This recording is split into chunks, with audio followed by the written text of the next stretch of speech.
What's up guys, welcome back, and today is finally I upload the next GTA 5 guides and tips video. This one is the top 7 military vehicles or weaponized vehicles you can get in GTA Online. Don't forget to leave a like and subscribe, it really means a lot. The last video did pretty good with 2100 views, so let's see what we can get for this one. Let's get into it. God, is that who that is? It's Optimus Prime!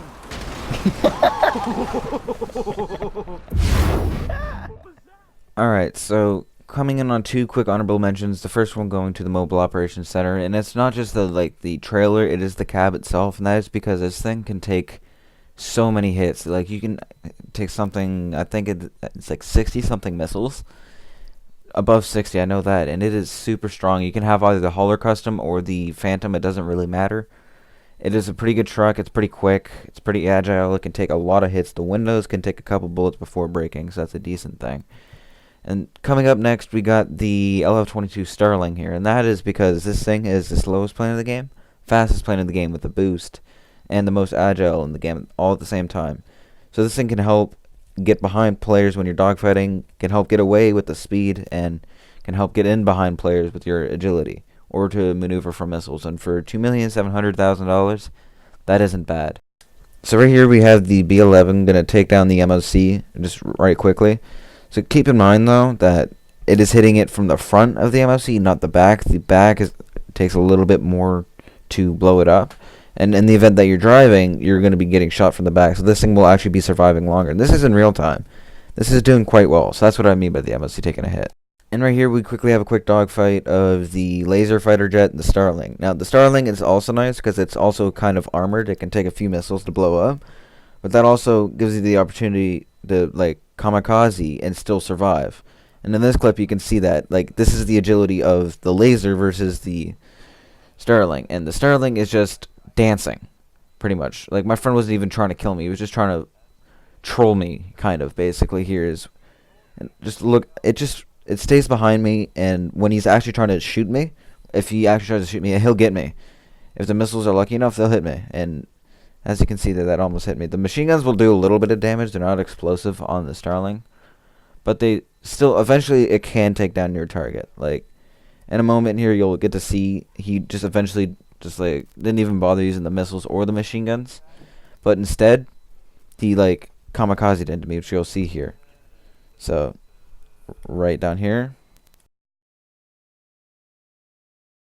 and there you have it. He kamikazed into me, and he survived. I did not. That's the Starling. So starting on our new list at number 7, we have the B11 Strike Force. Now this plane is pretty good as it is armored. It has pretty much every weapon in the game. It's got homing missiles, barrage missiles, an explosive cannon. It's got bombs. It's armored. I don't know if I already said that. It's kind of quick, but at the same time it's really slow compared to all the other jets. But what makes this really good is how agile it is with its speed, as it allows you to stay behind your enemy for an easy shot. It basically have a wide variety of weapons to use, either your barrage missiles, you got your bombs if you want to do a bombing strike, your explosive cannon if you want to shoot down your enemy from the sky, you got your homing missiles. Unfortunately, the homing missiles on this are limited, so I believe you only have like 20 or 30. But it's still reasonable, because all you have to do is shoot one or two missiles at them, switch over to your gun, and your agility should allow you to easily take them down as they're focused on the missiles more than you. So it makes things relatively simple, and can win almost every dogfight as long as you know what you're doing. So as you can see here, I shot my friend down, and that's the end. That was super easy. Alright, so coming in at number 6, now we have the Hydra or the Laser. Now what's nice about these are they're pretty much the same thing, just the Hydra can hover and it's half the price, but they're quick and they got explosive machine guns with infinite ammo and much stronger than the B11 Strike Force, and they got infinite homing missiles. Only can shoot 2 at a time, so it's not the best, and they can each take a homing missile. I think the Hydra can take 2. But yeah, I figure this deserves the number 6 spot as they're quick and they have powerful weapons.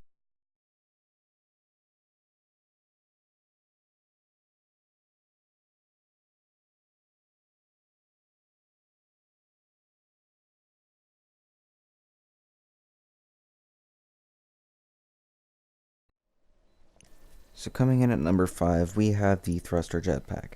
And what makes this thing so good is, well, right now it's on sale for $1.1 million, and that is an absolute steal. Because this thing can travel almost at the same speeds of the Mark II, so maybe roughly around 100, 110 miles an hour, which makes this thing pretty quick and pretty small. You can equip this thing with countermeasures, so things like flares or shaft flares or smoke or whatever you want. This thing is pretty good. Not only that, there's a glitch in the game where the hitbox is messed up, so if you're flying full speed forward, the missile will blow up a few feet behind you and it does not do any damage to the thruster or you. Because the thruster will take one missile to blow up. But with this glitch, or not really a glitch, but this issue Rockstar has in the game, it cannot be blown up. Obviously, if you are stationary, it will blow up, but moving, you can't. And you can easily turn around, shoot a missile, turn back around, and you killed your enemy. And coming in at number 4, we have the Conjali tank.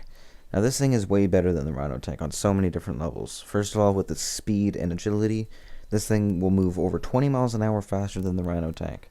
This thing can also take 3 more RPGs than the Rhino tank can. Not only that, it can seat 4 people. The Rhino tank can only seat 1. The second person will get a very long-range, powerful machine gun on the top. The other 2 will get to sit in the back, and it's optional whether the owner gets to put the grenade launchers on for them too. And not only that, the driver gets the more powerful cannon. You can also put the railgun cannon for better range, or you can get the proximity mines for this thing too. So the driver has a wide variety of weapons to use. This thing can take quite a few hits, as you can see here. I've blown up a lot of my friend's vehicles, so he's finishing the tank off with this Oppressor Mk2. And it is doing pretty good, as it took 4 or 5 missiles from the Mark II and 2 rockets before then. So coming in at number 3, we have the Insurgent Pickup Custom. This is the Insurgent Pickup, which you can buy, but you can upgrade it to the Custom if you have an Avenger Mobile Operations Center. And what that allows you to do is add way better armor, way better protection for the people inside the vehicle and for the gunner. And not only that, it'll upgrade your speed, your braking, everything like that, and it'll allow you to unleash your creativity to how you want your Insurgent to look. And it is very nice because its top speed, I believe, it can cap out to 115, maybe even 120. And for an armored vehicle, that isn't bad. Not only that, you can put proximity mines on this. So if you're driving solo, you can easily place proximity mines behind you or right next to whoever's shooting at you, and you will be able to survive. As you can see here, this thing can pack a punch and take a hit, as the tank is throwing this thing everywhere, and this thing can just take it like a champ. So coming in at number 2, you guys probably expected to see this one on the list, and that is the Oppressor Mk2. Now what makes this thing so good is its top speed capping out at about 130 miles an hour, and its 0 to 60 of an insane time. Not only that, you have a second jet boost, so once charged up and you're at a full stop, you use that boost and you'll hit your top speed pretty much instantly. And not only that, speed helps you get away from fights, but the evasions as well. So you got the evasion, you got the flares, and you got the shaft flares, so which makes this thing quick and easy. What also is nice is its attacking capabilities, where it has the explosive cannon, or the more common, you got the missiles that almost never miss, and you'll see this thing griefing people most of the time. So this thing is quick, it can pack a punch, and it's pretty evasive, so that's pretty much why people will use this for griefing. And also you can't even lock on to it like on the ground with your guns using aim assist, so you're pretty much screwed. But coming in at number 1, you have the Ruiner 2000. And I'm not talking about the regular Ruiner 2000, I'm talking about the fully loaded Ruiner 2000, the one from the mission. Now, the reason why I'm talking about that is the mission, or the stock version, you only get 20 missiles max, and it takes 1 missile to blow up. But in the fully loaded mission, this takes over 60 missiles. You can't lock onto it during the mission.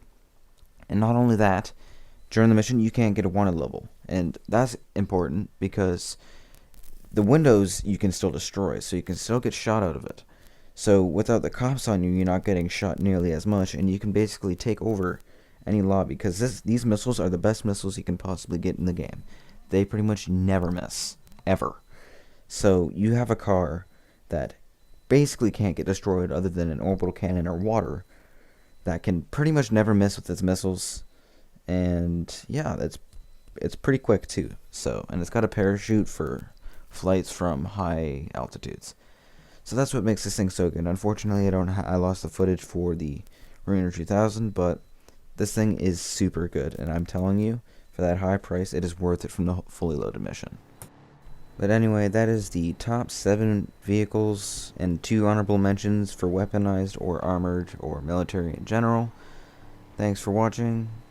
Like and subscribe, and let me know what you thought and what you think should have been on this list or what should not have been on this list.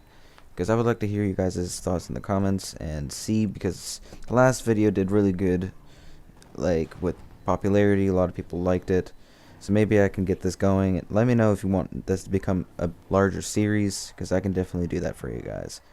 Because it seems like the first one really helped some people out. I've gotten multiple people come to me and say, like, thank you for this list and everything. This really helped me and jump started my GTA 5. Maybe this can help you guys out there too. Anyway, like I said, like and subscribe, and I hope you guys are having an excellent day. And I'll see you guys later.